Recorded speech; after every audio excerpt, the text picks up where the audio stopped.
Hello, everybody. Welcome to another episode of an Instant Camp Report after day 2 at training camp. I don't know how well the internet connection is here, the cell connection, but I'll do my best. Hopefully you can hear me okay. Story of the day today, again, the offense, my God. What a fantastic start to the training camp by Ryan Grubb, Geno Smith, DK Metcalf.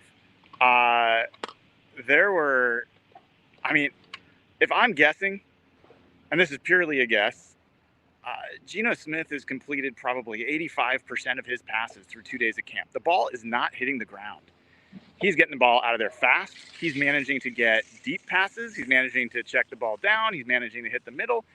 He is in complete command of this offense. And if you heard Julian Love's press conference, he acknowledged it. Ryan Grubb and this offense are humming. There's no false starts. There's no false steps.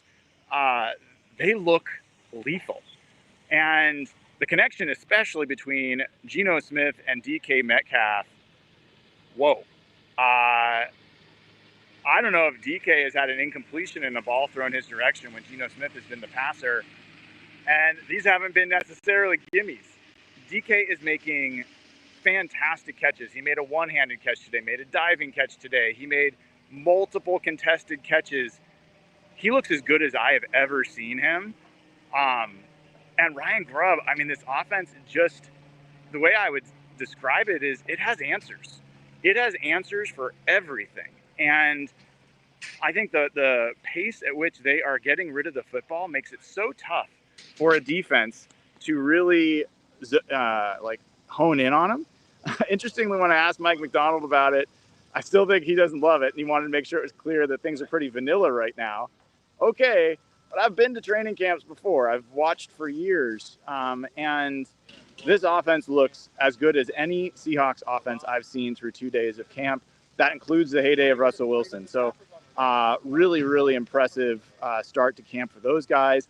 The defense wasn't playing poorly, but there's a couple plays where DK Metcalf made amazing catches, and Reek Woolen is right there. He is in perfect position, but DK is making plays that only a superhuman like DK can make.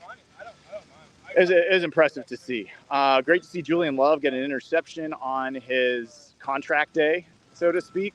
Was a great read. That was the only interception for Geno over the first 2 days that I've seen, but it wasn't like it was a bad throw.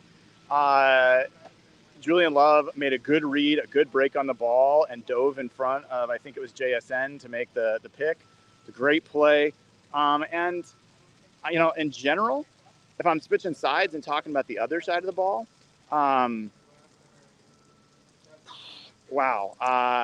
Derek Hall. I've been pretty down on Derek Hall. I got to say, I've had some questions. One, he just looks like he's in fantastic shape, which we've talked about before. But two, he got in the backfield a little bit today. And there was one play in particular, he and Leonard Williams combined on a twist. Looked great. I'll post some video later. A lot of the work today that they were doing, sorry for the extra noise. A lot of the work they were doing today on defense was about rallying to the ball, two-man football, making sure that if the ball carrier or the receiver is in between two players, how they can coordinate, converge, work together. A lot of interesting ways that they're kind of minimizing the game. If you've ever played soccer, you know how coaches talk about the game is often a game of 2v1 or 3v2, and you break it down into these smaller groups.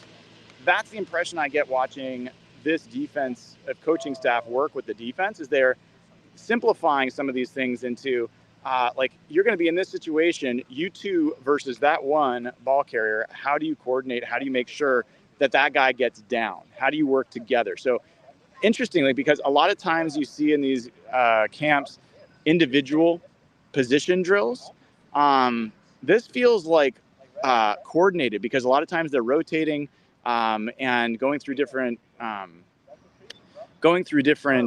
stations, so to speak. And you got defensive linemen, you've got edge players, you've got linebackers, and they're all rotating into the same drill sets because the concepts are really similar and they have different application for different players on the defense, but still pretty key, interesting way that they're teaching that, and good to see. Again, a very clean practice, like went pretty quickly. You know, I don't want to harp on this too much. It is just day 2. Sam Howell had a better day today, but he had a really bad day yesterday, and I think he was just marginally better today. He looks like a different player than Geno Smith completely. I don't think that means Sam Howell is a bad player. I do have an impression he had a great touchdown pass to Laviska Shenault late in on like a 2-minute drill.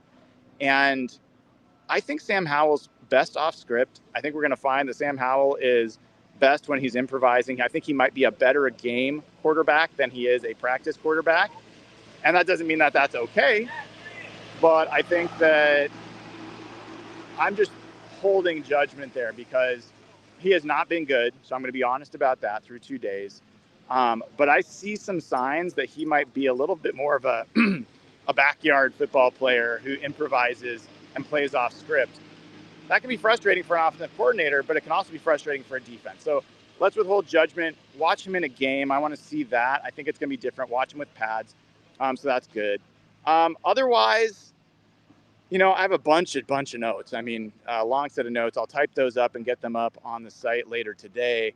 But in general, man, I'm just so psyched about how Ryan Grubb's offense looks through 2 days. And I'm also excited to see if they're playing that well. I'm looking forward to seeing the defense make adjustments, the defense make things harder, and for this to be like, for them to do what great teams are supposed to do, which is have one side of the ball, put the other side of the ball in a bind, and have them have to fight and compete to improve. And I think that's what we're going to get here. So really looking forward to that. Yeah, those are the quick thoughts. I'm going to hop, but hope you all can give the show a like. Click subscribe and click the bell to get notified. Like I said, I will not be able to predict when these reports will come out. You should also see on the site, I did an interview with Kayvon Wallace. Wish that guy a happy birthday. It is his birthday today. Wish Kayvon Wallace a happy birthday. That interview is available for all suite level YouTube members right now. It will be available for everybody a little bit later. So take a look at that. Give the show a like, click subscribe, and click the bell to get notified when we go live. All right, everybody, I got to run. Thank you so much and take care.